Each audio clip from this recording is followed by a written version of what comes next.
So tuloy lang ang takbo at malayo pa ang aking gabiyahin. So enjoy lang, enjoyin mo lang habang meron, kasi pag nasa Maynila ka na, hanap-hanapin mo yan. Eto, dumaan ako sa isang dirt road, no? Siguro andito yung mga nagtatrabaho, kaya itong kalsadan to medyo puno pa ng graba at nakakalat. Ayun nga, may heavy equipment pa. So minsan para bang naisip, para siguro masarap sumabay kumain sa mga taong to pagka minsan natapat ka ng tanghalian. Pero holiday ngayon kaya wala sila dyan. Anyway, tuloy tayo dito sa mga magrabang kalsada. Dito naman lumalabas ang skill mo bilang isang trail rider. Hindi katulad ng road rider, hindi sila uubra dyan dahil dudula sila sa mga bato na nasa ibabaw ng simentadong kalsada.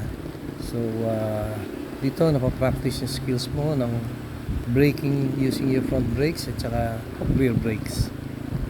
So in the meantime, may nakasabay tayong biyahero din at inantay ko muna silang kalmadong tumabi bago ako ay lumarga na uli.